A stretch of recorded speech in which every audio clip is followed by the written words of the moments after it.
Emma Chamberlain is finally revealing the details of her relationship with Ethan Dolan, and while it seemed like the entire internet was shipping them back in 2018, it sounds like behind the scenes, this relationship was a mess. Alright, so let's dive right into it. Emma Chamberlain, the internet sweetheart and one of the most relatable influencers of our time, recently gave her fans a story that's been brewing in the background for years. In an episode of her podcast, Anything Goes, Emma opened up about her first heartbreak. What's really got people talking is the speculation that her story aligns perfectly with someone the internet's been curious about for years, Ethan Dolan. This story takes us back to the glory days of YouTube, to a time when Emma, Ethan, and a few others ruled the platform as part of the Sister Squad. For those who might not remember, the Sister Squad was the ultimate YouTube dream in 2018, featuring Emma Chamberlain, Ethan, and Grayson Dolan, and beauty influencer James Charles. They dominated the platform with their quirky videos, hilarious challenges, and undeniable chemistry. But like most good things, it did not last forever. Now, Emma's podcast episode, titled What My Meltdowns Have Shown Me, doesn't explicitly name names, but fans have pieced together the clues. The timeline, the details, and the emotions all seem to point toward Ethan Dolan. Let's break it down layer by layer. Emma Chamberlain is finally revealing the details of her relationship with Ethan Dolan, and while it seemed like the entire internet was shipping them back in 2018, it sounds like behind the scenes, this relationship was a mess. So quick backstory for anyone who doesn't know the Ethma lore, but Emma Chamberlain moved to LA when she was only 17 years old, and she filmed videos with James Charles and the Dolan twins, and they called themselves the Sister Squad. Now, the Sister Squad was the it group of YouTube. Literally anything they posted went mega viral, and fans started to notice that Emma and Ethan often exchanged flirty glances, touches, etc. And so people started speculating that the two of them were actually more than friends, but neither of them ever confirmed it. So fast forward to today, about 6 years later, and Emma Chamberlain talked about her mental breakdown after her first breakup when she was about 17 years old. And while she didn't mention Ethan by name, the timeline of the story matches up perfectly to when she was filming with the Sister Squad and hanging out with the Dolan twins a lot. So she went on to reveal that the two of them dated for 9 months before they broke up, and after the breakup, she felt like her life was over. He was her first love, so she thought that he was her soulmate, and she tried to get him back, and it was a very unhealthy situation. And he made it very clear that he was down to be physical and keep it casual, but he did not want to date her again. And while she would say that this didn't work for her because she didn't want to be physical with him if he was going to be physical with other people, she did say that she fell into that cycle of getting together with him, then finding out that he was with somebody else. She would get really upset, they would break up, and then she'd be so sad, so depressed that she'd call him and they'd get back together in that casual way, and the cycle would repeat itself. Emma started by talking about her first serious relationship when she was 17 years old. According to her, this was her first love, and it lasted about 9 months. She described it as magical, but also deeply fragile because everything was so new.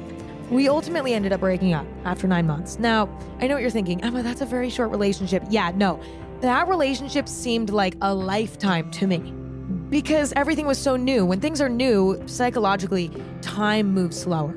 And when I tell you, I thought I was going, warning, I'm about to get a big graphic here. I thought when we broke up, I was going to die. I was like, I don't know how I can survive this breakup. I don't know how I can survive this feeling.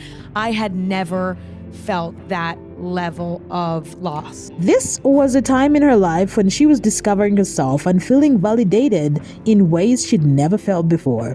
One of the key points to share is that this person helped her feel confident in areas where she had been deeply insecure. For Emma, who's always been open about her struggles with self-image and anxiety, this relationship felt like a huge win. She even mentions that she'd had a crush on this guy for a long time before they started dating, which many fans see as a nod to her well-documented admiration for Ethan Dolan. In one podcast episode with Tana Mojo, Emma once casually admitted to having been a big fan of Ethan. So, when she says in the recent podcast that she ended up dating someone she'd admired for a long time, fans couldn't help but connect the dots. Let's talk about timelines. Emma says this relationship began when she was 17, which was during the height of the Sister Squad era. For those unfamiliar, this was a time when Emma, Ethan, Grayson Dolan, and James Charles were taking over YouTube with collaborative videos and content that fans couldn't get enough of. Their chemistry as a group was undeniable, and fans couldn't help but notice that Emma and Ethan seemed to share a special connection. From subtle glances glasses and videos to inside jokes that only they seemed to understand, the internet was buzzing with speculation that there might be more to their friendship than met the eye. It wasn't just the videos that fueled these rumors. Emma and Ethan started spending more time together outside of filming, often being spotted by fans at various places. One standout moment was when the two began working out together at Soul Circle in West Hollywood. It's worth noting that this wasn't just a casual coincidence. In one of Ethan's own videos, he mentioned that he started attending Soul Circle because of Emma. Naturally, this fueled even more speculation.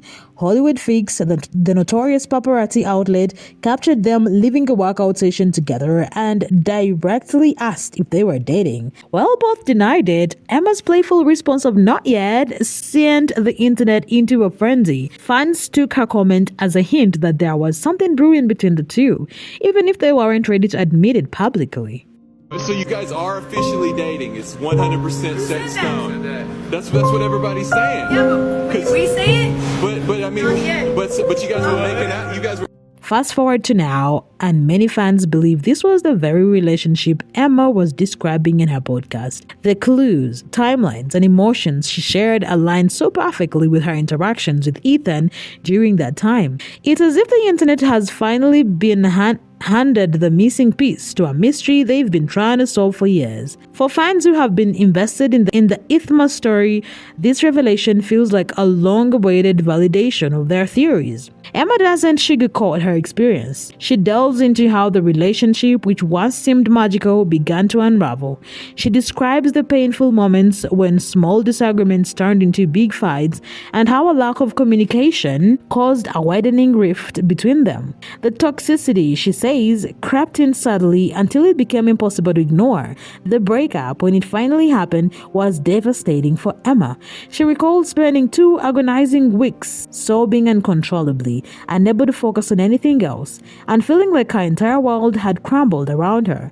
In her own words, the heartbreak was so intense that she compared it to the feeling of losing someone to death, a grief so deep and consuming that it left her emotionally paralyzed. But also, I truly loved this person, and I thought that they were my soulmate, and I thought I was never going to feel that way about somebody else again because, again, it was new. I had never felt that feeling before. And I know that the story that I'm telling to you right now is not unique to me. I think probably 90% of people on this planet have this exact same story. This is how the first love goes. Unless you marry your first love or you just don't care about dating. I don't know, but like this is a very common occurrence. The first love is always the deepest. Yeah, it sucks. It sucks because when you lose it, you're destroyed for months and months and months. And I was.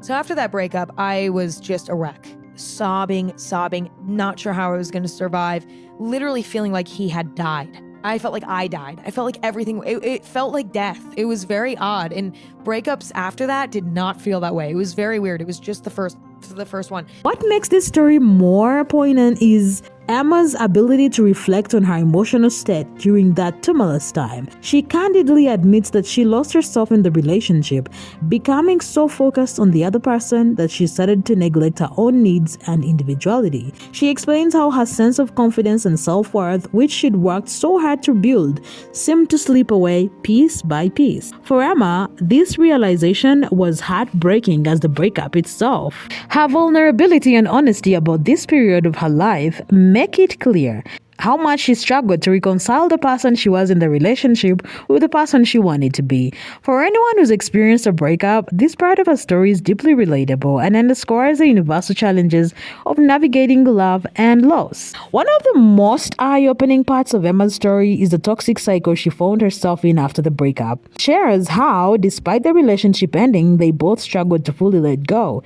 They attempted to remain friends, but Emma described how this dynamic wasn't healthy at all. The emotional wounds from the breakup were still fresh, and staying in contact blurred the lines, making it even harder for her to move on. He made it clear that he did not want to date her again, yet he was okay with continuing a physical relationship. Emma admits that she wasn't comfortable with the arrangement, but she found herself repeatedly falling back into it because of her lingering feelings. This led to a painful cycle. They would hook up, she would feel hurt and conflicted, they'd call it off, only for the pattern to start all over again. Things took an even more confusing turn when he suggested that they be exclusive without actually dating. Emma interpreted this as a step toward reconciliation, believing it meant they were finally moving in the right direction. However, her optimism was short-lived. The very next day, he ghosted her, leaving her feeling abandoned and blindsided. When she eventually confronted him, he admitted that he did not want to be exclusive anymore, retracting the offer that had briefly given her hope. Emma describes this back and forth as one of the most emotionally draining experiences of her life. She felt like her heart was being broken all over again, each time worse than before, as the repeated disappointments wore her down. Okay, I don't want to date, but I want to be exclusive. I was like, okay, whatever the fuck that means. And then he kind of stopped talking to me. Like literally the next day, he just kind of stopped talking to me. And I was like, what? We're exclusive? What? We're exclusive again, I thought. What's happening? He's like not responding to my text. He like doesn't want to hang out. I'm like, this is so odd. Like, what's happening? And I was like, it's fine. So I like let it go for a few days. But then I was like, this is weird. Like, what is going on? Something's off. Finally got him on the phone and I was like, what's going on? And he's like, I don't want to be exclusive. I was heartbroken. The final straw came when he sent her a casual "hey" text after weeks of silence. Emma recalls how something as small as a single word could trigger such a tidal web of emotions. That seemingly harmless text reopened wounds she was desperately trying to heal, making her feel as though she had taken 10 steps back in her journey of moving on. In that moment, Emma says she was overcome with pure frustration and heartbreak. She grabbed her phone and, unable to contain her emotion, hurled it at the wall. The phone shattered, but with it came a sudden realization this was not what she wanted to be. She was losing herself over someone who wasn't reciprocating the respect and effort she had given. This dramatic act served as a wake-up call for Emma. She began to reflect on the ways this relationship had consumed her and how much of herself she'd sacrificed trying to make it work. Emma understood then that some things, no matter how much you want them, simply are not meant to be. She realized it was time to let go, not just of the relationship, but of the version of herself that was willing to settle for less than she deserved. This newfound self-awareness marked a turning point for Emma, and it's one of the many reasons her fans admire her so deeply. Rather than letting the heartbreak define her, she found the strength to move forward with clarity and purpose, knowing she deserved better. When this story resurfaced, fans were quick to connect it to Ethan Dolan. The evidence feels undeniable. To many, the timeline, the details, and even Emma's emotional tone. While Ethan has since moved on and married Christina Alice, fans couldn't help but revisit the Ithma drama. Social media was flooded with reactions. Some fans felt vindicated, saying they'd always suspected Emma and Ethan had dated.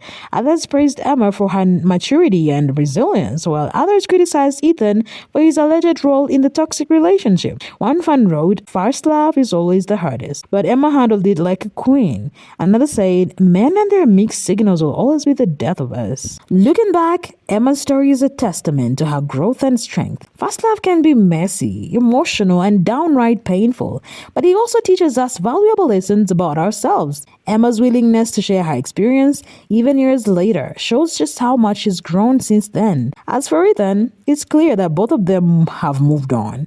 But for fans, this story brings a sense of closure to one of YouTube's longest-standing mysteries. The Ethma saga might finally be laid to rest, but the lessons from Emma's heartbreak will continue to resonate with anyone who's ever loved and lost. So what do you think? Was it Ethan after all, or is this just another case of the internet reading too much into things? And what are your thoughts on Emma's story? Let me know in the comments below. Do not forget to like, subscribe, and stay tuned for more deep dives into internet culture. Thank you for watching, and I'll catch you in the next one.